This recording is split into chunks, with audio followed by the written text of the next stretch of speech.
এই পৃথিবীতে প্রথম জল এনেছিল কে? আজ পৃথিবীর 4 ভাগের 3 ভাগই জল।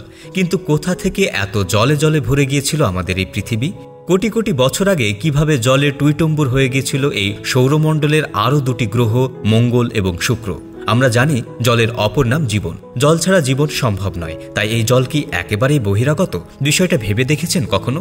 দেখুন, এটা তো আমরা ছোটবেলাতেই পড়েছি যে পৃথিবী যখন তৈরি হচ্ছে তখন তা ছিল পাথুরে গ্রহ। সৃষ্টির শুরুতে এই পাথুরে গ্রহতে কোনো জল ছিল না। ভেতরে তখন গরম উত্তপ্ত লাভা বা ম্যাগমার স্রোত বইছে। তাহলে এত সাগর সমুদ্রের জল কোথা থেকে এলো? এই রহস্যের সমাধানে অনেকদিন ধরেই গবেষণা শুরু করেছিলেন বিজ্ঞানীরা। প্রাথমিকভাবে বিজ্ঞানীরা দাবি করেছেন কোনো এক বা একাধিক উল্কার হাত ধরেই জল এসেছিল এই পৃথিবীতে। একই সাথে জল এসেছে মঙ্গল এবং শুক্র গ্রহেও। আজ থেকে কোটি কোটি বছর আগে সব গ্রহই তখন তেতে যাচ্ছিল। তখন জলে ভরা উল্কাগুলো মারাত্মক দ্রুত গতিতে আছড়ে পড়ে এই গ্রহগুলোর ওপর। আর সেই সংঘর্ষে নাকি উল্কার ভেতরে থাকা জলের পুরোটাই বাষ্পীভূত হয়ে বিশাল মেঘের জন্ম হয়। গ্রহগুলো ঠান্ডা হতে সময় লেগেছিল প্রায় কোটি কোটি বছর। একবার ঠান্ডা হলে তারপরে বিশাল মেঘের জন্য শুরু হয়েছিল তুমুল ঝড় বৃষ্টি, যে জলে ভরে যায় গ্রহগুলো। বিজ্ঞানীদের দাবি ছিল এই উল্কাগুলোই হচ্ছে সৌরমণ্ডলের প্রাচীন ও মহাজাগতিক বস্তু, যার অর্থ এই উল্কাপিণ্ডের সৃষ্টি হয়েছিল পৃথিবী এবং সূর্যেরও জন্মের অনেক আগে। এবং এটা সত্যি মানলে পৃথিবীর সমস্ত 50% জল তৈরি হয়েছিল সূর্য তৈরি হওয়ার আগেই। কিন্তু কিভাবে অত জল পেল উল্কাগুলো?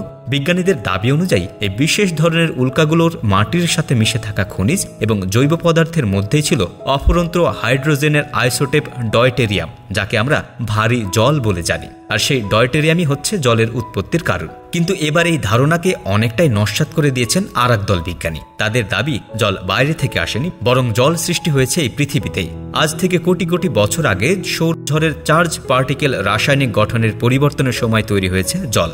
গবেষকরা বলেছেন পৃথিবী তৈরির প্রথম দিকে ম্যাগমার মহাসাগর এবং একটি আণবিক হাইড্রোজেন প্রোটো বায়ুমণ্ডলের স্তর ছিল, এবং তাদের অনবরত রাসায়নিক বিক্রিয়ার ফলেই জলের সৃষ্টি হয়। তবে উল্কাপিণ্ডের দ্বারা যে একেবারেই জল পৃথিবীতে আসেনি, এই দাবিটাও কিন্তু পুরোপুরি ফেলে দেননি বিজ্ঞানীরা। ভূপৃষ্ঠের 400 থেকে 660 কিলোমিটার নিচেই রয়েছে এক সুবিশাল জলাধার। হ্যাঁ, ঠিকই শুনছেন, মাটির নিচে রয়েছে জলাধার। এবং পৃথিবীর সমস্ত সাগর ও মহাসাগর মিলে যে পরিমাণ জল রয়েছে তার চেয়ে 3 গুণ বেশি জল রয়েছে মাটির নিচের জলাধারে। ব্যাপারটা ভীষণ চমকে দেওয়ার মতো, তাই না? তবে এই দাবিটা কিন্তু আমরা করছি না। সম্প্রতি বিষয়টা নিয়ে বিশ্বের বড় বড় রিসার্চ ম্যাগাজিনে লেখালেখি চলছে। বলা হচ্ছে রঙোডাইট নামে এক ধরনের বিশাল শিলার খাঁজে চাপে আটকে রয়েছে বিপুল পরিমাণ জল। যদিও বিজ্ঞানীদের দাবি মাটির নিচে সেই জল এখন কিন্তু আর তরল অবস্থায় নেই, বরং তা রয়েছে হাইড্রোক্সাইড হাইড্রোস্কেল আয়ন হিসাবে। তাহলে ভাবুন যে আমাদের পৃথিবীতে এখনো কত রহস্য উদ্ঘাটন করা বাকি।